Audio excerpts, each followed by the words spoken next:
గాక. ఒకసారి మనం నిలబడి ఉండగా నిర్గమకాండము 15వ అధ్యాయము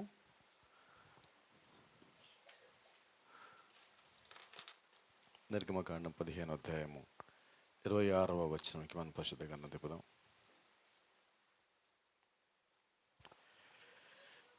15వ అధ్యాయం 26వ వచనం. మీ దేవుడైన యెహోవా వాక్కును శ్రద్ధగా విని ఆయన దృష్టికి న్యాయమైనది చేసి ఆయన ఆజ్ఞలకు విధేయులై ఆయన కట్టలన్నిటినీ అనుసరించి నడిచిన ఎడల నేను ఐగుప్తీయులకు కలగజేసిన రోగములలో ఏదియు మీ వద్దకు రానియను, నిన్ను స్వస్థపరచు యెహోవాను నేనే అనెను. ఆమేన్. ప్రార్థన చేసుకుందాం. జీవముగల దేవా, జీవాధిపతి నాయన, ఇదిగో ప్రభా, సాయంకాల సమయంలో మరొకసారి నీ యొక్క లేఖను సమీపిస్తూ ఉండగా నీ యొక్క లేఖనంతో ప్రభా మా హృదయాలు సంధించండి. మాకు కావాల్సిన శక్తిని, బలం దయచేయండి, గ్రహించే శక్తిని దయచేయండి. నీ వాక్యానుసారంగా జీవించడానికి ఉన్నతమైన కృప మాకు దయచేసి మమ్మల్ని నడిపించి నేను చేరు వరకు ప్రభా నీ యొక్క ఆత్మను మాకు తోడుగా వచ్చి మాకు కావాల్సిన సమస్తాన్ని దేవా మాకు నేర్పించి బోధించమని ప్రభు యేసుక్రీస్తు అని నీ నామములో ప్రార్థిస్తున్నాము. ఆమేన్. God bless you. దయచేసి కూర్చుందాం.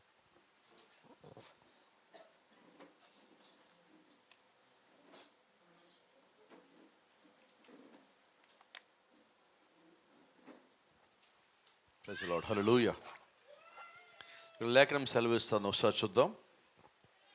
మీ దేవుడైన యెహోవా వాక్కును శ్రద్ధగా విని ఆయన దృష్టికి న్యాయమైనది చేసి ఆయన ఆజ్ఞలకు విధేయులై ఆయన కట్టడలన్నిటినీ అనుసరించి నడిచిన ఎడల నేను ఐగుప్తులకు కలుగజేసిన రోగములలో ఏదియు మీకు రానియను, నిన్ను స్వస్థపరచు యెహోవాను నేనే అనెను. ఆమేన్. ఇది చాలా జాగ్రత్తగా విన్నట్టయితే దేవుడు మోషేతో మాట్లాడుతూ ఉన్నాడు.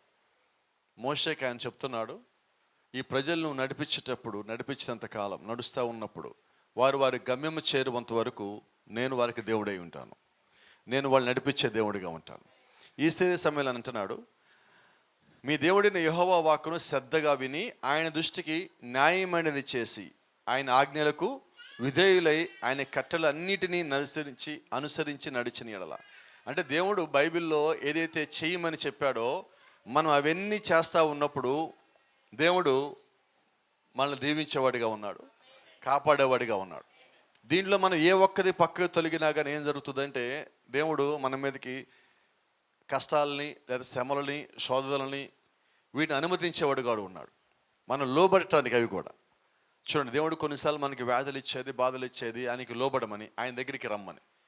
కొన్నిసార్లు మనం ఏం చేస్తామంటే బలహీనతలు అడ్డు పెట్టుకొని ఆయన నుంచి ఇంకా దూరం అవుతున్నాం. దేవుడు నాకేం చేశాడు, దేవుడు నాకు బాధ కలగజేశాడు, దేవుడు దగ్గరికి వచ్చాక నాకు ఇలా జరిగింది, ఇంతకుముందు ఉన్నప్పుడు నేను బాగానే ఉన్నాను, ఇవన్నీ మనం కొన్నిసార్లు వింటామంటాం. కొద్దిమంది దేవుడి దగ్గరికి వచ్చి కొద్ది కాలం ఉండి మళ్ళీ తిరిగి వెనక్కి వెళ్ళిపోతూ ఉంటారు.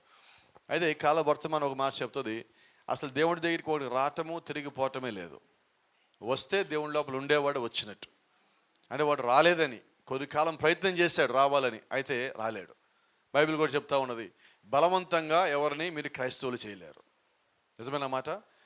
మీరు ఎవరైనా బలవంతంగా చర్చికి తీసుకొస్తే వాళ్ళు ఎలాగుంటారు ముఖం చూసి తెలిసిపోతుంది, వాళ్ళు బలంగా ఉన్నారా లేదంటే ఆత్మీయంగా ఉన్నారా, సంతోషంగా ఉన్నారా అన్నది. ఎందుకంటే వారి ప్రవర్తన అంతా మిగతా వారికి విరుద్ధంగా ఉంటుంది. దేవుడి దగ్గరికి వచ్చి వాళ్ళు కూర్చోవాలన్నా, దేవుడు మాట్లాడాలన్నా కూడా వాళ్ళు మనసుని వాళ్ళు కష్టపెట్టుకొని కూర్చోవాలి. అదే దేవుడి కొరకు వచ్చినోడికి సంఘం లోపలికి వచ్చిన దగ్గర నుంచి సంఘంలోంచి బయటికి వెళ్ళేంత వరకు వినే ప్రతి మాట సంతోషాన్ని ఇస్తుంది, బలాన్ని ఇస్తుంది, ఉద్యోగాన్ని ఇస్తుంది, శక్తిని ఇస్తుంది, వాళ్ళ ప్రభావం చూపిస్తుంది, వాడికి ఉన్న విశ్వాసాన్ని పెంపొందిస్తుంది, వాడిని బలపరిచేదిగా ఉంటుంది. అది వారు మాత్రమే కాదు కానీ ఆ మాటలు వాళ్ళు తీసుకొని ఇంకా కొద్దిమంది తీసుకెళ్ళి బలాన్ని ఇచ్చేవాళ్ళుగా ఉంటారు. ఆమేన్. కాబట్టి దేవుని పిల్లలకేను వాక్యానికి లోబడిన వాళ్ళకి తేడా ఏంటంటే ఇదొకటే, వాక్యం వాడి దగ్గరికి రాగానే దానికి వాళ్ళు సరెండర్ అయిపోవాలని కోరుకుంటారు. ఆమేన్. ఉన్నారు నిజంగా అలాంటి వాళ్ళు ఇక్కడ. ఎప్పుడైనా మనకి సమస్య వస్తుంది, అందుకే నేను అంటాను, సమస్య వచ్చినప్పుడు మనం ఏదో ఒక వ్యక్తి మీద ఆధారపడే కన్నా ముందు దేవుడి మీద ఆధారపడినట్లయితే దేవుడు త్వరగా విడుదలిస్తాడు మనకి. ఆమేన్. ఒకవేళ నీకు ఆ సమస్య ఉన్నప్పటికీ కూడా దాన్ని జయించే శక్తిని దేవుడు నీకు ఇస్తాడు. దాన్ని దాటడానికి కావాల్సిన నీకు ఏదైతే దేవుడు నీకు ఇచ్చున్నాడో అది నీ లోపల ఉందని గుర్తించడానికి దేవుడు నీకు అవకాశం ఇస్తాడు. దాన్ని బట్టి నువ్వు త్వరగా బయటకు వచ్చేవాడిగా ఉంటావు. ఆమేన్. ఇప్పుడు చూడండి, దేవుడు మోషేతో నిర్గమకాండం 4వ అధ్యాయంలో ఒక మాట మాట్లాడుతున్నాడు. మోషే నీ చేతిలో ఏమున్నది అన్నాడు. ప్రభా నా చేతిలో కర్ర ఉందన్నాడు. కర్ర కింద పడే అన్నాడు. కింద పడే కానీ కర్ర పామైంది. మోషే పారిపోతా ఉంటే దేవుడు మోషేని పిలిచాడు. మోషే నువ్వు ఆ కర్ర చివరి పట్టుకొని పైకి లేపన్నాడు. అక్కడ కింద ఉంది పాము కదా. ఇప్పుడు దేవుని దృష్టి అది ఇంకా కర్రగానే ఉన్నది. ఆయన అంటున్నాడు ఆ తోక పట్టుకొని పైకి లేపమంటే ఆ తోక పట్టుకొని మోషే ఎంతైతే పైకి లేపుతా ఉన్నాడో అంతవరకు అది కర్రగా మారుతా ఉండదు. ఇక్కడ మీరు గమనించాల్సింది ఏంటంటే పాము అంటే విషంతో కూడుకున్నది. పాము అంటే విషసర్పము, అది కాటేసి చనిపోతాము. అయితే ఇప్పుడు దేవుడు ఏమన్నాడు, నువ్వు దాని తోకే పట్టుకో అంటున్నాడు. నువ్వు దాన్ని పైకి లేపంటున్నాడు. ఇప్పుడు మోషే ఏం చేయాలంటే దాన్ని చూసి పారిపోవాలా, దేవుడు మాటకి లోబడాలా. మన జీవితంలో కూడా అలాగే చేస్తాడు దేవుడు. నువ్వు దేని చూసి పారిపోతున్నావో దాన్ని తోక పట్టుకుని పైకి లేపమంటాడు. నువ్వు శ్రమ అనుకుంటున్నావా, దేవుడు దాన్ని నువ్వు పైకి లేపమంటాడు. అది శోధన అనుకుంటున్నావా, నువ్వు దాని తోక పట్టుకుని పైకి లేపమంటాడు. అంటే నువ్వు దానికి భయపడటం దేవునికి ఇష్టం లేదు, కానీ దేవుడికి లోబట్టం ఆయనకి ఇష్టమై ఉన్నది. ఇప్పుడు మోషే చేస్తున్న పని ఏంటంటే అది భయమైనప్పటికీ దేవుడు చెప్పిన మాటకి కట్టుబడుతున్న కారణం చేత ఆ సమస్య మోషేకి లోబడతా ఉన్నది. Praise the Lord. ఆమేన్. ఇప్పుడు పూర్తిగా పైకి లేపాక అదేమైనది అంటే ఇప్పుడు మోషేకి తెలుసు అది పామైనది, కర్ర అయినది. లోబడిన దాన్ని బట్టి సమస్య ఏమైందంటే మళ్ళీ పూర్వపు స్థితికి వచ్చేసింది. అది కంట్రోల్లో ఉండదు కరెక్ట్గా మాట్లాడితే. ఆమేన్. ఇప్పుడు తర్వాత దేవుడు అంటున్నాడు, మోషే నీ చెయ్యి నీ రొమ్ము నానించుకో. ఛాతి దగ్గర పెట్టుకున్నాడు. ఇప్పుడు నీ చెయ్యి బయట తీయమనగానే మోషే చెయ్యి మొత్తం కుష్ఠవ్యాధి వచ్చేదని బైబిల్ చెప్తా ఉన్నది. ఈ వ్యాధి ఇప్పుడు ఎక్కడి నుంచి వచ్చింది? దేవుడే. అదే దేవుడు ఏమంటున్నాడు, మళ్ళా నీ ఛాతి రొమ్ము మీద దగ్గర పెట్టుకోమన్నాడు. ఇప్పుడు మళ్ళీ రెండోసారి పెట్టుకున్నప్పుడు వ్యాధి పోయినది. అంటే ఇప్పుడు ఇంతకీ దేవుడు మోషేకి ఏం చెప్తున్నాడు అంటే, నువ్వు ఐగుప్తు నుంచి కనానికి వాళ్ళు నడిపించాలంటే ఇదిగో దీన్ని బట్టి నువ్వు నమ్మవలసి ఉన్నావు. ఏం నమ్మాలి ప్రభు అంటే వ్యాధిని ఇచ్చేది నేనే, తీసేసేది నేనే. ఆమేన్. ఇలా మాట్లాడుకుందాం. ఇప్పుడు మనం కూడా 3వ నిర్గమంలో ఉన్నాం. మొదటి నిర్గమంలో మోషే నడిపించాడు. 2వ నిర్గమంలో బాప్తిజం ఇచ్చి యోహాను నడిపించున్నాడు, లేదా యేసుక్రీస్తు నడిపించున్నాడు. ఇదిగో ఇప్పుడు మనం 3వ నిర్గమానికి వచ్చున్నాం. మరి ఇప్పుడు కూడా అదే దేవుడు మనకు తోడుగా ఉండాలి కదా, ఉండాలి వద్దా? ఐగుప్తు నుంచి కనాన్ని నడిపించినప్పుడు వ్యాధిని కలగజేసేది నేనే, స్వస్థపరిచేది నేనే అన్నాడు ఆయన. కొత్త నిబంధనలు ఆయనకు వచ్చినప్పుడు రక్తాన్ని ఇచ్చి మనందరికీ స్వస్థతలు ఇచ్చింది ఆయనే. ఆయన నామంలో స్వస్థతలు ఇచ్చి ఉన్నాడు. మరి ఇప్పుడు 3వ నిర్గమంలో మనం ఉన్నాం. ఈ నిర్గమంలో కూడా ఆయన మనకు తోడుగా ఉండాలి, ఆయన మనల్ని నడిపించాలి. ఎందుకంటే అక్కడ ఉన్న దేవుడే ఇక్కడ ఉన్నాడు. హెబ్రీయులకు రాసిన పత్రిక 13:8 ప్రకారంగా ఆయన నిన్న నేడు నిరంతరము ఏకరీతిగా ఉన్న దేవుడై ఉన్నాడు. కాబట్టి వ్యాధి వస్తుంది, రాదని ఎక్కడా చెప్పాలా. వ్యాధి కలిగించేది నేనే అన్నాడు, గాయం చేసేది నేనే అన్నాడు, కట్టుకట్టేది నేనే అన్నాడు, వ్యాధి కలుగజేసేది నేనే, స్వస్థపరిచేది నేనే అన్నాడు. అంటే కొన్నిసార్లు మనము లోపడటానికి దేవుడు వీటిని మనకు అనుమతిస్తున్నాడు. ఈ అనుమతి ఇచ్చినప్పుడు మనం దేవుడికి లోబడే వాళ్ళగా ఉన్నామా, దేవుడికి కొంచెం దూరం అయ్యే వాళ్ళగా ఉన్నామా? కొన్ని సందర్భాల్లో మనకున్న బలహీనతలు బట్టి ఏం చేస్తామంటే సమస్యలు ఎక్కువైపోతే కొన్నిసార్లు చర్చలు మానేస్తామంట. సమస్య ఎంత ఎక్కువైనా కూడా నువ్వు చెయ్యకూడని పని ఒకటి ఉండదు. ఏంటంటే సంఘం మానద్దు. నువ్వు ఇంకా ఎక్కువ పరిచర్యలో ఉండు, ఇంకా ఎక్కువ నువ్వు ప్రార్థనలో ఉండు. దేవుడు నీకు ఇచ్చిన శక్తి అపవాది నీ నుంచి దాన్ని లాగేయాలని చూస్తున్నాడు. దేవుడిచ్చిన శక్తి పని చేయాలని దేవుడు చూస్తున్నాడు. మన సంఘానికే రాక వాక్యం వెనక ప్రార్థన చేయకపోతే దేవుడిచ్చే శక్తి మనం ఎలా పనిచేయాలి? దేవుడికి మనం ఎంత దగ్గరగా ఉంటే, ప్రార్థనలో మనం ఎంతసేపు యథార్థంగా గడుపుతూ ఉంటే అప్పుడు దేవుడు మనతో మాట్లాడేవాడిగా, మనకి సహాయం చేసేవాడిగా, మనల్ని బలపరిచేవాడిగా, మనకున్న సమస్యల నుంచి పైకెత్తేవాడిగా ఉంటాడు. ఆమేన్. దేవుడికే మనం దూరం అయితే ఇప్పుడు చాలా జాగ్రత్త. ఇక్కడ ఇంకో మాట గమనిస్తాడు. ఈ దేవుడైన యెహోవా వాక్కును శ్రద్ధగా విని ఆయన దృష్టికి న్యాయమైనది చేసి. ఎవడి దృష్టికి? ఎప్పుడు దేవుడు మనకు తోడుగా ఉంటాడు? నా దృష్టికి కాదు, నాకు మంచిగా కనిపిస్తే కానీ నేను చేయడానికి నాకు పర్మిషన్ లేదు. ఎందుకని పర్మిషన్ లేదంటే నేను మంచిగా, నా దృష్టికి న్యాయం అనిపించింది, దేవుడికి అనిపించదు. దేవుడికి అనిపించింది మనం చేసినప్పుడు మనం అందరి దృష్టిలో మంచోడిగా ఉండలేం. కాబట్టి ఏం చేద్దాం? ఇప్పుడు గట్టిగా చెప్పండి సమాధానం నాకు. అందరి దృష్టిలో మంచిగా ఉందామా, దేవుని దృష్టిలో మంచిగా ఉందామా? అందరి దృష్టిలో మంచిగా నువ్వు ఉన్నప్పటికీ దేవుని దృష్టిలో మాత్రం నువ్వు ఎప్పుడు న్యాయం చేసేవాడిగానే ఉండాలి. కాబట్టి కొన్నిసార్లు ఇతరులు మనం విమర్శ చేసినప్పటికీ మనము దేవుడి పనే చేయాలి, దేవుడికి సంబంధించిన పనే చేయాలి. ఆ విమర్శ ఎంత తీవ్రంగా చేసినప్పటికి కూడా నువ్వు ఇంకా బలంగా దేవుడి పని చేయాలి. నువ్వు సత్యంగా చేస్తున్నప్పుడు దేవుని దృష్టికి అది యథార్థంగాను న్యాయమైనదిగా ఉన్నప్పుడు నిన్ను ఎవరైతే విమర్శ చేశారో వాళ్ళు ఒక దినమున తీర్పుకి నిలబడాల్సి ఉంటుంది. నువ్వు చేసిన పనిని బట్టి ఆశీర్వాదం పొందుకునేవాడిగా నీవు ఉంటావు. నేను విమర్శ చేసిన వాడు తీర్పు దినమైన వాడు తీర్పు దాని లోపల నిలబడి వాడు లెక్క చెప్పుకునేవాడుగా ఉంటాడు. కాబట్టి విమర్శ చేశారని మన దేవుడి కొరకు చేసే ఒక పనిని ఎన్నడూ ఆపొద్దు. Praise the lord. తర్వాత మాట, ఆయన ఆజ్ఞలకు విధేయులై ఆయన కట్టడలు అన్నిటినీ అనుసరించి నడిచిన ఎడల. దేవుడు ఆజ్ఞలు ఇచ్చాడు, కట్టడలు ఇచ్చారు. మీరు ఇలాగ ఉండాలి, ఇదే చెయ్యాలన్నాడు, ఇది తప్పక చెయ్యాల్సిందే అన్నాడు. ఈ రాత్రి మనము సర్వీస్ అయిపోయిన తర్వాత పాదపరిచర్య చేసేది ఉన్నది. చాలా చోట్ల మనం గమనించట్లేదు, అనేక సంఘాల్లో ఈ పాదపరిచర్య అనేది లేదు. ఉన్నదా ఎక్కడన్నా? లేదు. మరి మనం ఎందుకు చేస్తున్నాం? దేవుడు బైబిల్లో చెప్పున్నాడు, యోహాను సువార్త 13వ అధ్యాయంలో ఆయన చెప్పిన మాట మీకు జ్ఞాపకం ఉండదా? మీరును ఒకరిని పాదములు ఒకడు కడగవలసిందే. ఇప్పుడు అది ఆజ్ఞనా? ఆయన నియమించిన కట్టడ ఆజ్ఞ అన్నది. ఇప్పుడు ఆ ఆజ్ఞను మనం పాటిస్తున్నాం. ఎందుకని పాటిస్తున్నాం అని ఇక్కడ చెప్పిన మాటకి, ఆయన ఆజ్ఞలకు విధేయులై ఆయన కట్టడలు అన్నిటినీ అనుసరించి నడిచిన ఎడల. ఆయన ఏం మనకి చెప్పాడో, ఏం అప్ప చెప్పాడో, చేయమన్నాడో అవి మనం తప్పక చేయాలి. కొద్దిమంది ఏం చేస్తారంటే ఓవర్లుక్ అనమాట. పర్వాలేదులే, ఏం కాదు, వెళ్ళిపోతూ ఉంటారు. కొన్ని సంఘాలు మనం చూస్తున్నాం ఈరోజు ఎంత బాధాకరమైన స్థితిలో ఉన్నాయంటే, ప్రభురాత్రి భోజనం ఇవ్వటానికి వాళ్ళు థమ్స్అప్ తీసుకొచ్చేస్తున్నారు. You know, yes, it is happening in the entire message churches. వర్తమాన సంఘాల్లోనే జరుగుతుంది ఇది. బన్ను అంటారు, తెలుసు కదా మీకు. బన్నుని తీసుకొచ్చి బ్లేడ్తో కోసి, ఇది రొట్టె, ఏదైతే అది రొట్టె ఇది రొట్టె తినండి అనే వాళ్ళు కూడా ఉన్నారు. మరి అంటున్నాను, వీళ్ళు ఆజ్ఞలు పాటిస్తున్నారా? ఏం చేస్తారంటే ఆజ్ఞలు పాటిస్తున్నామంటానే దేవుడిని ధిక్కరిస్తున్నారు. పాదపరిచయం చేయమంటే ఈరోజు పాస్టర్ గారు వచ్చి విశ్వాస పాదాలు కడగలడా? చెప్పండి గట్టిగా. మరి కడగాల్సిన యేసుక్రీస్తు కడిగినప్పుడు యేసుక్రీస్తు అన్న గొప్పవాడనే సేవకుడు? ఖచ్చితంగా కాదు. పంపబడిన వాడు పంపించిన వారి కంటే ఎప్పుడు గొప్పడు కాదు. మరి అపోస్తలు అంటే పంపబడిన వాళ్ళు. మరి పంపించింది ఎవరు? ప్రభు అయిన దేవుడు. మరి ఆయనే వచ్చి పేతురు పాదాలు కడుగుతా ఉన్నాడు. పేతురు అంటే వాళ్ళందరిలోకి అసలు చదువు లేని వ్యక్తి. ఈరోజు పాస్టర్ గారు ఎలాగున్నారు? బాగా చదువుకొని నీట్గా మంచి స్మార్ట్గా ఉండి వెల్దీగా ఉంటే అప్పుడు నాకు వాడితో ఫ్రెండ్షిప్, నేను వాడి ఇంటికి వస్తాను, లేకపోతే వాడి ఇంటికి రాను. అవునా? మరి యేసుక్రీస్తు ఎవరింటికి వస్తారు? ఆయన ఏంటో డబ్బులు చూడు ఎవరింటికి రావాలన్నా కూడా. అవునా? ఆయనకి కావాల్సింది ఏంటంటే నీ మనసు కావాలి. నీ మనసు యథార్థంగా ఉంటే నువ్వు ఎడారిలో ఎత్తుక్కుంటూ వస్తాడు. మనం చూస్తున్నాం ఆదికాండం 18వ అధ్యాయంలో అబ్రహాం ఎక్కడున్నాడంటే మమ్రే వృక్షం దగ్గర. అక్కడంతా కరువులో ఉన్నాడు. ఆ కరువులో ఉంటే దేవుడే అబ్రహాంను ఎత్తుక్కుంటూ వాళ్ళ ఇంటికి వచ్చున్నాడు. మరి ఈరోజు అదే దేవుడు మనం కలిగి ఉన్నామండి. మనం యథార్థంగా ఉన్నప్పుడు, వాక్యానుసారంగా నడిచినప్పుడు దేవుడే మనల్ని ఎత్తుక్కుంటూ వస్తాడు. యోహాను సువార్తలో ఒక మాట ఉన్నది, గుడ్డివాడి కళ్ళు వచ్చిన తర్వాత శిలోమోనట్లో కనుక్కున్నాక వాడు వెలివేయబడ్డాక బైబిల్ అంటా ఉన్నది, యేసుక్రీస్తే వాడిని వెతుక్కుంటూ వెళ్ళి వాడి దగ్గర కూర్చొని మాట్లాడుతున్నాడు. ఎవరు ఎతికారు ఇప్పుడు? దేవుడు ఎతుకుతున్నాడా? మనం ఎతుకుతున్నామా? మనం ఇంకా ఎతకలేదండి దేవుణ్ణి, మనం ప్రారంభించలా. దేవుడు ఎప్పుడో ప్రారంభించున్నాడు. 2000 సంవత్సరాల నుంచి ఆయన మనల్ని ఎతుకుతానే ఉన్నాడు.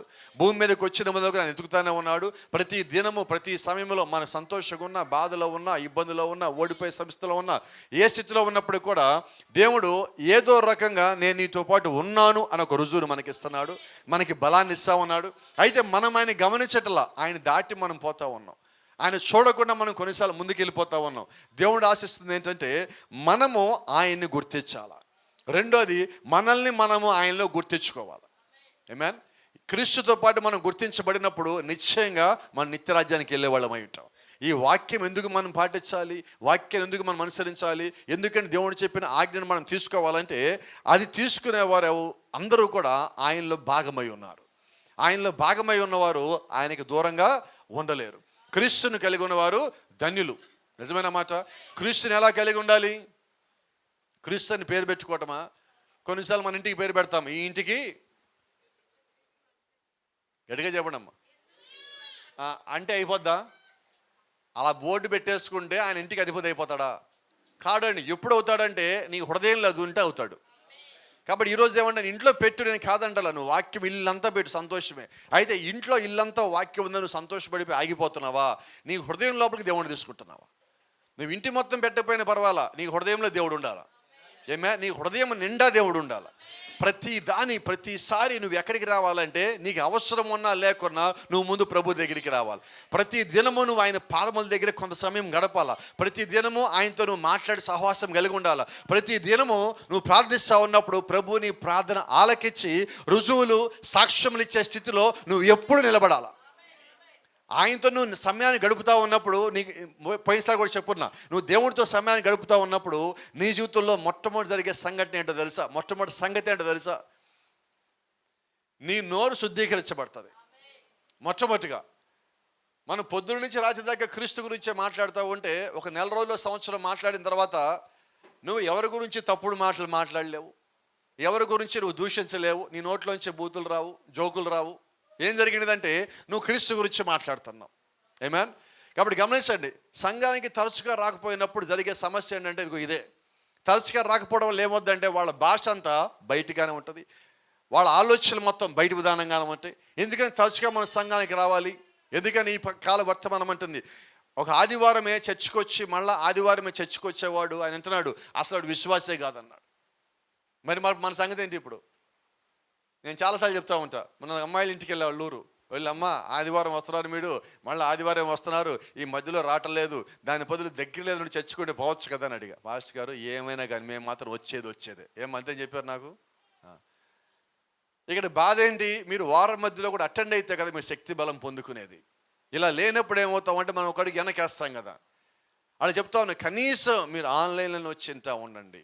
మీకు అలాగైనా కూడా ఒక మాట, అన్ని మాటలు మీ లోపలికి పోకపోయినా ఒకటో రెండో మాటలను లోపలికి పోతాయి కదా. ఆ సమయము మనకు దేవుడికి ఇచ్చేయాలి. కొద్దిమంది చెప్తా ఉంటారు, పాస్టర్ గారు మేము ఇంటికి వెళ్ళిన తర్వాత యూట్యూబ్లో మీ వీడియోలు పెట్టుకుని ఉంటామండి అని. కోప్పడం మాకండి. ఇప్పుడు చర్చిలో మీరు ఎలాగున్నారో యూట్యూబ్ వీడియో కూడా పెట్టుకుని ఎలా కూర్చుంటారా? ఇంతే శ్రద్ధగా వింటారా? ఇంతే మంచి నామలు చెప్తా ఉంటారా? ఇంత యథార్థంగా ఉండగలుగుతారా? అప్పుడు యూనిఫామ్లోకి వస్తాం ఫస్ట్ ఇంటికి వెళ్ళగానే. అవునా? ఏంటి యూనిఫామ్లో? ఇక్కడేమో నైటీలు వేస్తారు, ఇక్కడేమో లుంగీలు బనీలు వేసుకొని తిరుగుతూ ఉంటారు. పడుకొని తలకైన చేతులు పెట్టుకునేవాడు, ఇంకో మొబైల్లో వాట్సాప్ చూస్తూ ఉండేవాడు, వంట చేసి తిప్పుతా కూడా పాస్టర్ గారు మీ వాక్యం వింటామంటారు. నేనంటాను, ఇది సంఘంలో నువ్వు ఎలాగైతే ఉన్నావో అంత దేవుని యొక్క సన్నిధికి అక్కడ ఉండటంలా. ఎందుకని మనం యూట్యూబ్ ఆన్లైన్ ఓపెన్ చేయలేమా?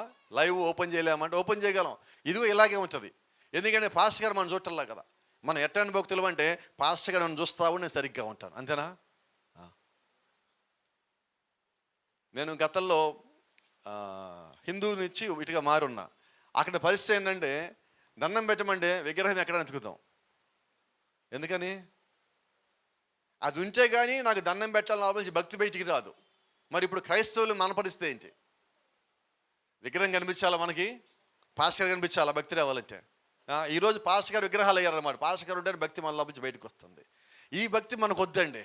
అలాంటి వాళ్ళు మనకు వద్దు, మనం అసలు అలా ఉండొద్దు. ఆ లిస్ట్లో మన పేరుండే దయచేసి కొట్టేయండి నా పేరు అని చెప్పండి. ఎందుకు కదంటే నాకు ఎవరో ఒక వ్యక్తిని చూసి నాకు భక్తి రాకూడదండి. దేవుడు నాతో మాట్లాడుతున్నప్పుడు ఆ అనుభూతిని బట్టి నేను భక్తిలోకి నడిపించబడాలి. వాక్యము దేవుడి యొక్క కట్టడ నా చుట్టూ ఎప్పుడు ఉన్నప్పుడు నేను దేవుడికి లోబడేవాడిగా ఉంటా. అలాంటి జీవితం జీవించాలి. కాబట్టి నేనేమంటానంటే నువ్వు అది వింటున్నావు మంచిదే, అసలు లేని దానికన్నా అది కొద్దిగా ప్రభావాన్ని చూపిస్తూ ఉండదు. ఎంతో కొంత వాక్యాలు నీ హృదయానికి తాకుతున్నాయి, సంతోషం. అయితే నువ్వు ఎలా వినాలి? చర్చిలో కూర్చొని ఎలా విన్నావు నువ్వు అలాగిను. సాధ్యమేనా? కాదు. గట్టిగా చెప్పండి, అవుతుందా? వినలేం మనం. కాసేపు కూర్చుంటాం, నిటారు కూర్చుంటాం కాసేపు. తర్వాత పొజిషన్ 1 ఉంటుంది. ఏంటో తెలుసా? ఒక కాలు ముందుకు జాపి వెనక్కి ఎట కూర్చుంటాం. పొజిషన్ 2 ఉంటుంది, ఇటు పక్క తలపైకి పెట్టి ఇలా పెట్టుకోండి. పొజిషన్ 3 పడుకుంటాం. అది మోగుతానే ఉంటుంది మనం నిద్రపోతాం. పాస్టర్ గారు మీ ప్రసంగం ఏంటి రాత్రి బలి నిద్ర వచ్చిందండి. నువ్వు నిద్రపోవడానికి ప్రసంగం చేశాను నేను. అదేమో జోలపాటుకుంది. ఏమవుతుంది ఇప్పుడు గౌరవించే వాక్యాన్ని? నువ్వు ప్రార్థించి మొరపెట్టి నిద్రపోతే నాకు అది సంతోషం. అది నువ్వు దేవుడితో ఒక అరగంట గడిపావో, పావుగంట గడిపావో, ప్రార్థనలో గడిపావో, సమాధాన పడ్డావో, కన్నీరు కారుస్తూ నీ లోపల ఉన్న ఏదో ఒక దాన్ని బయటికి నెట్టేస్తూ నువ్వు ప్రార్థన చేస్తూ కానీ అక్కడే అలసిపోయి నువ్వు పడుకున్నావు అనుకో, అది ధన్యత కదా అంటున్నా. అది నువ్వు చర్చిలో చేస్తావో, ఇంట్లో చేస్తావో, ఆఫీసులో చేస్తావో తెలియదు, కానీ అది ఎక్కడో ఒక చోట నీ జీవితంలో జరుగుతూనే ఉండాలి. ఎక్కడో చోట ప్రతి దినమో నువ్వు ప్రార్థన కూర్చొని ప్రతిసారి నువ్వు ఒక అనుభవాన్ని నువ్వు పొందుకొని అక్కడి నుంచి పైకి లేవాలా. అప్పుడు నీ నోరు శుద్ధీకరించబడుతుంది. మొట్టమొదటిగా మనం వాక్యం విని వాక్యం మాట్లాడుతున్నప్పుడు హృదయం శుద్ధీకరించబడదు, కానీ ముందు నోరు శుద్ధీకరించబడుతుంది. ఆ తర్వాత నీ హృదయం శుద్ధీకరించబడుతుంది. అప్పుడు నీ ఒప్పుకోవటం బిగిన్ చేస్తావు. ముందు నోరు ఒప్పేసుకుంటుంది అన్నిటిని. చూడండి, కొన్నిసార్లు మనం వాక్యం చెప్తా ఉంటే కోప్పడం మాకండి కొంచెం నా మీద. వాక్యం చెప్తా ఉంటే కొన్నిసార్లు కొద్దిమంది ఆమె కేకలు వస్తూ ఉంటారు. అందరూ ఆమె నడిచే వాళ్ళందరూ వాక్యాన్ని ఒప్పుకేసుకున్నట్టు కాదండి. కొద్దిసార్లు ఆ యొక్క ఉద్రేకంలో కూడా ఒప్పేసుకుంటాం. మనం అందరూ అనేస్తున్నారు, నాకు కూడా ఒక ఉద్రేకం వచ్చేసి నేను కూడా అనేసి అరిచేస్తూ ఉంటాను. అయితే ఆ తర్వాత నువ్వు జీవించేది ఏదైతే ఉన్నదో దాన్ని బట్టి నువ్వు ఒప్పుకున్నావా, ఉద్రేకపడ్డావా, ఉద్యోగం అనేది బయటపడుతుంది. నిజమేనా మాట? కాబట్టి ఈరోజు నువ్వు ఒప్పుకోవటం మంచిదే. అయితే నిజంగా పెదవులతో ఒప్పుకున్నావా, హృదయంతో ఒప్పుకున్నావా? హృదయంతో ఒప్పుకుంటే హృదయం శుద్ధీకరించబడుతుంది. నోరు శుద్ధీకరించబడింది, హృదయం శుద్ధీకరించబడింది. ఇక మిగిలింది ఏంటంటే నువ్వు దేవుడి యొక్క ఆత్మను పొందుకోవటం. ఫస్ట్ ఒప్పుకోవాలా, ఆ తర్వాత హృదయం కడగబడాలా, ఆ తర్వాత నువ్వు పరిశుద్ధాత్మను పొందుకోవాలా. దేవుడి యొక్క ఆత్మను మనం పొందుకోవాలంటే మొట్టమొదటిగా వాక్యము లోపలికి వెళ్ళి అది మనల్ని కడిగేదిగా ఉండాలా. ఏమే ఒక 10 నిమిషాలు ఒక చిన్న అంశం మాట్లాడతాం ప్రభు చిత్తమైతే. ఐగుప్తు నుంచి మొత్తం ఎంతమంది బయటకు వచ్చారు? సుమారుగా 20 లక్షల మంది. వీళ్ళందరూ వాక్యం విన్నోళ్ళేనా? ప్రవక్తను చూసిన వాళ్ళేనా? దేవుడి కార్యాలు చూసిన వాళ్ళేనా? అయితే ఎంతమంది లోపలికి వచ్చారు? ఇదేంటది? అందరు విన్నారు కదా, అందరూ చూశారు కదా, ప్రవక్తను కలిగి ఉన్నారు, అందరూ చూశారు, వెనకాలే వచ్చారు, మోషేని నమ్మారు, దేవుడిని నమ్మారు, వెనకాలే వచ్చారు, ఎర్ర సముద్రం దాటారు, ఇవన్నీ చేశారు కదా. అయినా దేవుడు ఏర్పరిచిన వాగ్దాన స్థలానికి ఎందుకు రాలేకపోయారు? ఒక కారణం చెప్పండి నాకు. ఒక కారణం ఏంటంటే వాళ్ళు ఉద్రేకంలో వచ్చేసారు. వెనకాల మాకు ఒకడు వచ్చాడు, మమ్మల్ని నడిపించేస్తాడు, దేవుడు వచ్చేసాడు అని దానిలో వచ్చారు. కానీ ఆ వచ్చిన దానికి వాళ్ళు యథార్థంగా నిలబడలేరు. తర్వాత ఈరోజు ఒకవేళ మనము కూడా దేవుణ్ణి అలాగే నమ్మున్నామా? అలాగే నమ్మితే ఆ గమ్యాన్ని చేరలేమండి. మనం ఎలాగ నమ్మాలంటే ఈ 20 లక్షల మంది సుమారుగా వచ్చిన వాళ్ళలో ఒక ఇద్దరు మాత్రం ఉన్నారు. ఈ ఇద్దరు ఏం చేస్తున్నారంటే వ్యక్తిని నమ్మలేదు. ఆ వ్యక్తి పైన దేవుడు యొక్క నడిపింపును చూశారు వాళ్ళు. మోషేని నమ్మలేదు, కానీ మోషే ఎవరి ద్వారా నడుస్తున్నాడు ఆ నడిపించి ఆయన గమనించి ఆ వెనకాల వచ్చారు కాబట్టి వాళ్ళు క్షేమంగా అక్కడ చేర్చబడ్డారు. ఆమేన్. కాబట్టి ఈ దినం మనం ఏం చేయాలంటే దేవుడి యొక్క ఆత్మ మీద మనం ఆనుకోవాలా. పరిశుద్ధాత్మను మనం పొందుకున్నప్పుడు మనల్ని మన గమ్యస్థానం చేరకుండా అపవాది ఆపలేడు. ఈ 40 ఏళ్ళు వీళ్ళు అసలు 40 ఏళ్ళు ఎందుకు నడిచారు? సుమారుగా 700 నుంచి 847 కిలోమీటర్లు, 623 నుంచి 847 కిలోమీటర్లు ఐగుప్తు నుంచి కనానికి. మహా నడిస్తే వీళ్ళు ఒక 40 రోజులు నడిచి వెళ్ళిపోవచ్చు, మహా నడిస్తే. కానీ ఎంతకాలం నడిచారు? 40 ఏళ్ళు. మరి 40 ఏళ్ళు నడిచినప్పుడు కూడా వీళ్ళకి ఒక సంగతి జ్ఞాపకం రావట్లా. ఏంటంటే ఆ సంగతి, వీళ్ళు కాళ్ళకి వేసుకున్న చెప్పులు అరిగిపోలా, వీళ్ళు ఒంటి మీద వస్త్రాలు చిరిగిపోలా, వీళ్ళలో ఏ ఒక్కడికి ఏ వ్యాధి రావట్లా. ఎట్లాగా? ఇప్పుడు దేవుడు వాళ్ళకి ఇచ్చిన వాగ్దానం ఏంటి? నిన్ను స్వస్థపరచు యెహోవాను నేనే. ఆమేన్.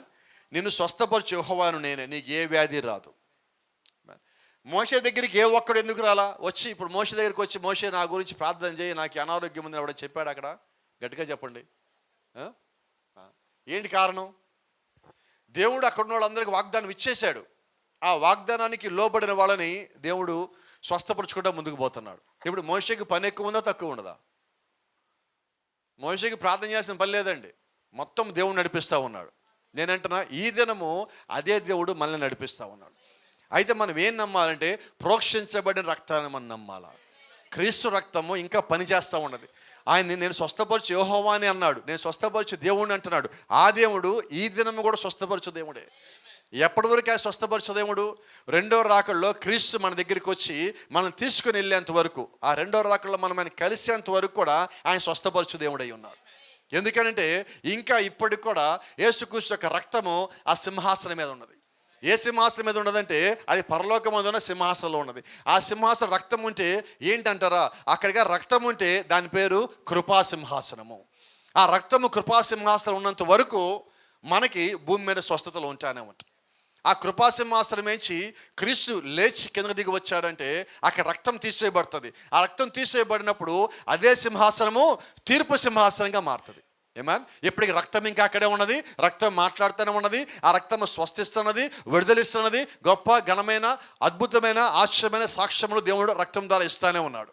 ఏమన్. కాబట్టి ఇప్పుడు గమనించండి, దేవుడు ఆయన కార్యములు ఆయన చేస్తానే ఉన్నాడు. అయితే మనకి సమస్య వచ్చినప్పుడు ప్రభువా నాకు నీ రక్తం కావాలంటున్నాం, నీ స్వస్థత నాకు కావాలంటున్నాం.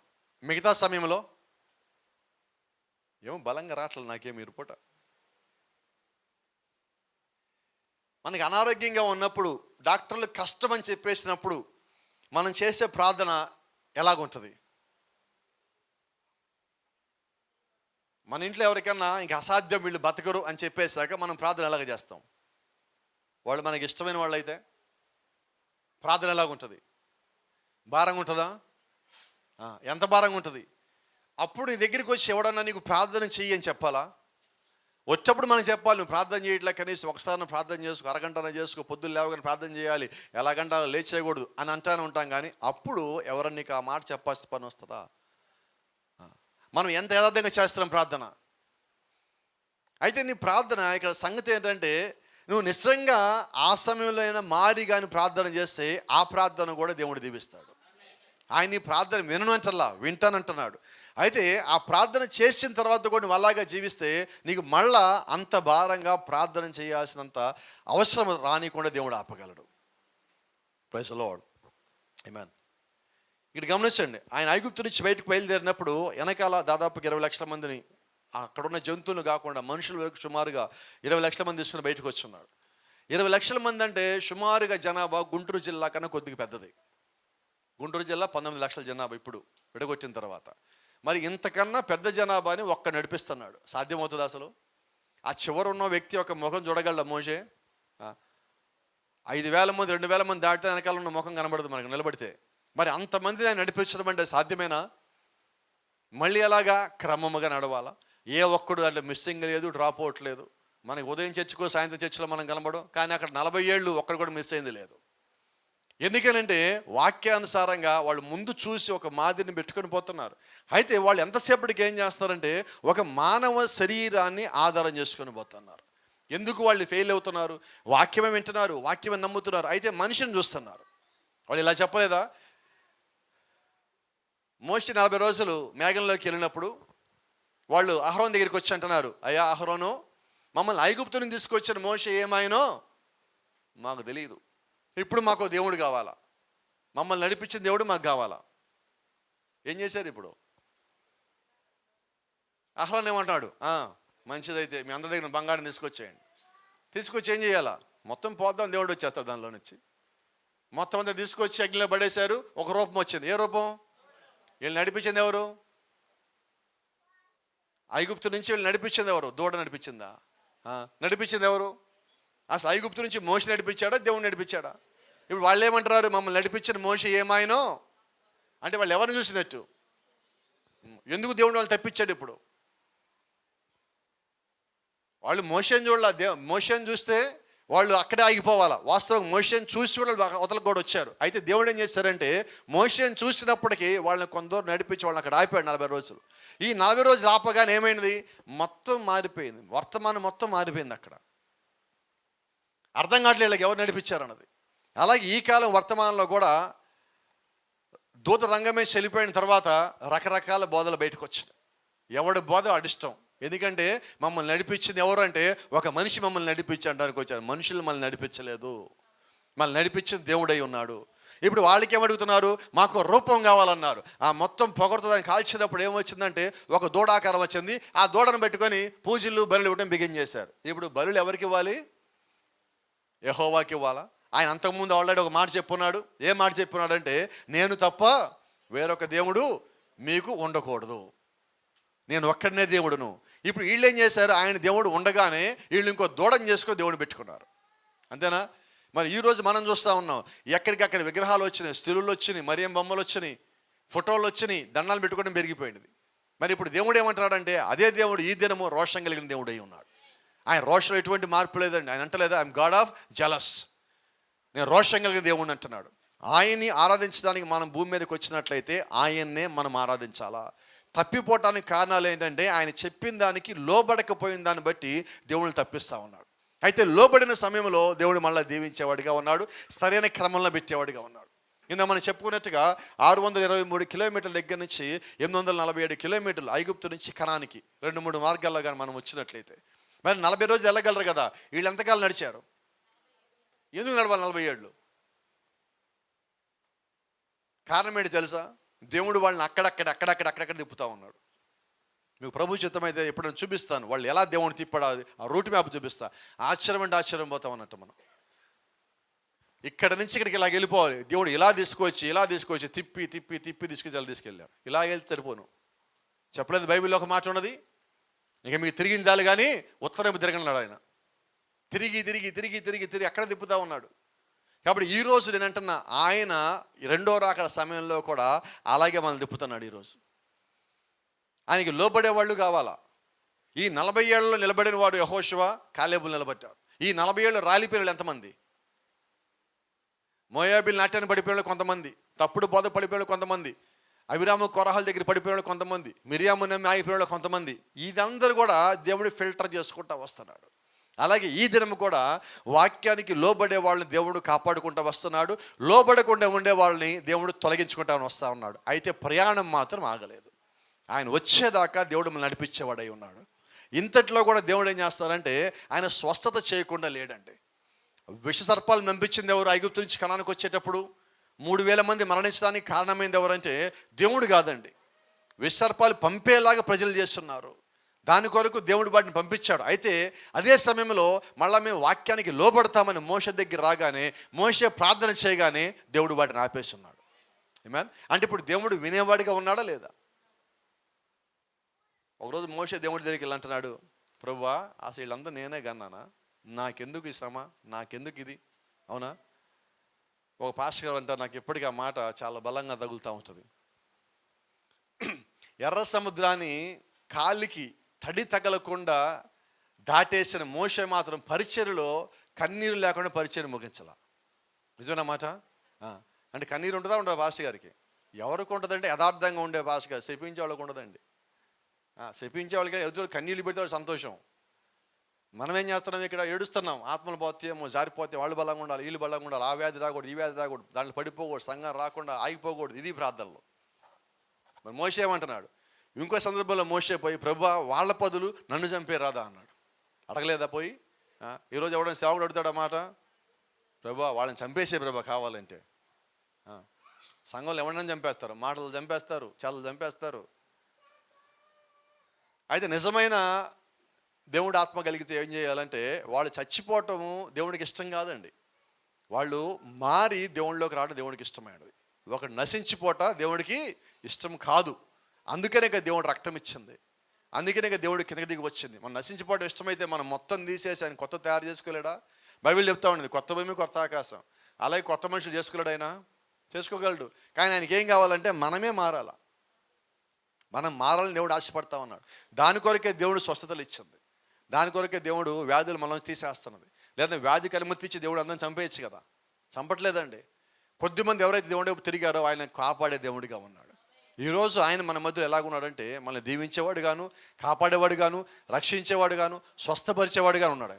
ఎంతమంది మనం ఆయన మీద నమ్మకం కలిగి ఉన్నామో అంతమందిని దేవుడు క్రమపరుచుకుంటూ వస్తానే ఉన్నాడు. 20 లక్షల మందిలో అక్కడి నుంచి బయటికి బయలుదేరిన తరములో మిగిలిన వాళ్ళు ఇద్దరే.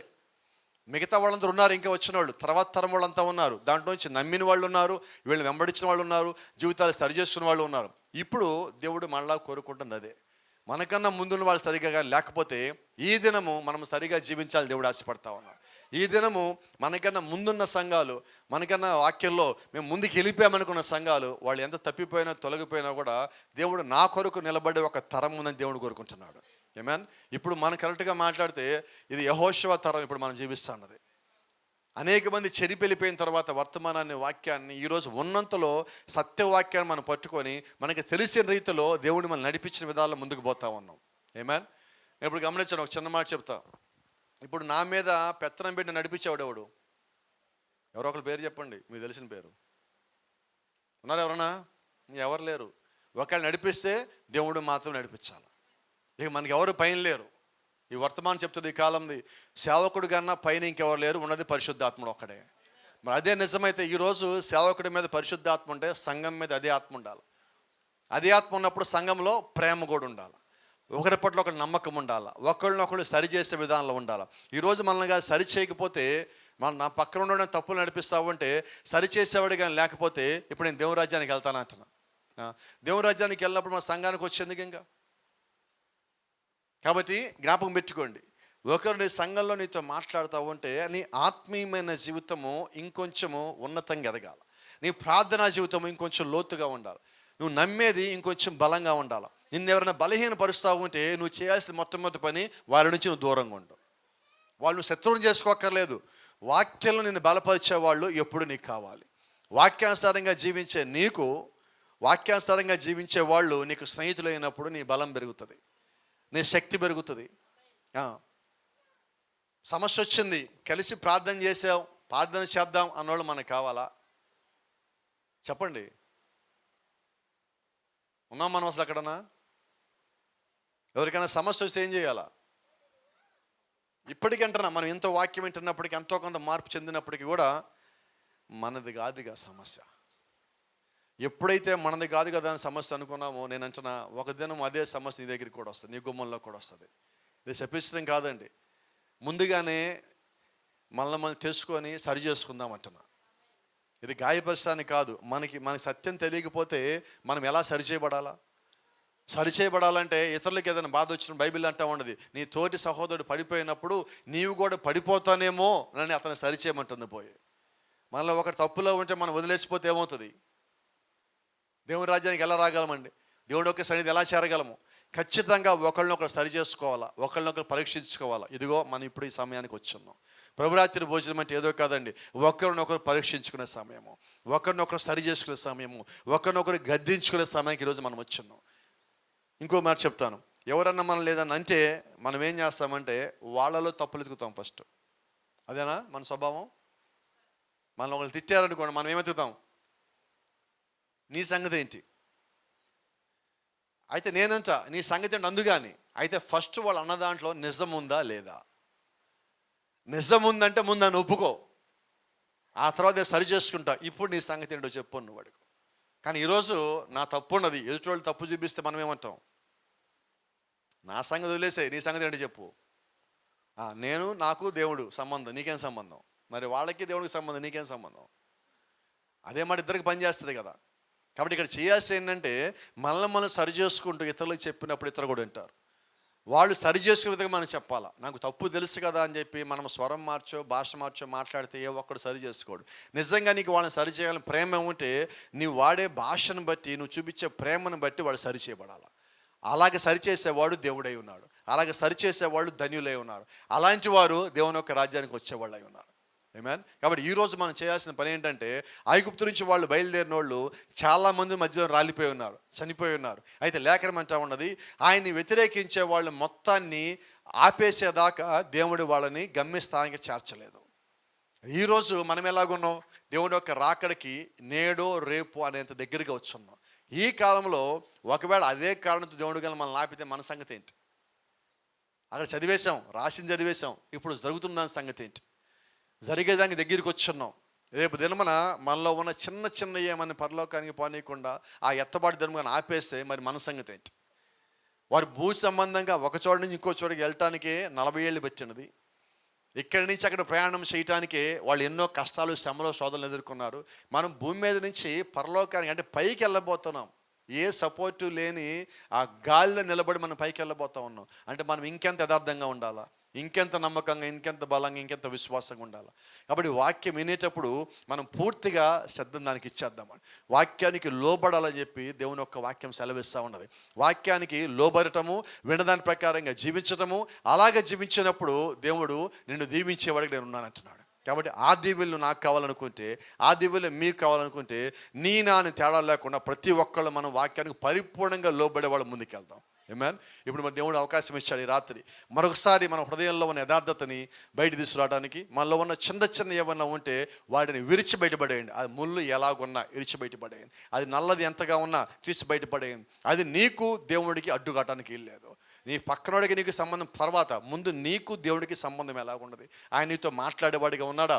ఆయనను బలపరిచేవాడిగా ఉన్నాడా? నువ్వు ప్రార్థిస్తే ఆయనను సమీపించి నీతో సమాధానకరంగా నువ్వు మాట్లాడుతుంటే ఆయనను దీవించేవాడిగా ఉన్నాడా? అంటే ఈరోజు నీ ప్రార్థనకి అడ్డుగా ఉన్న తీసి బయటపడేస్తే నేను అంటున్నా, ఆయన ఈ దినం నుంచి నీతో మాట్లాడేవాడిగా ఉన్నాడు. నమ్మగలుగుదామా? God bless you. దేవుడు మిమ్మల్ని దీవించును గాక.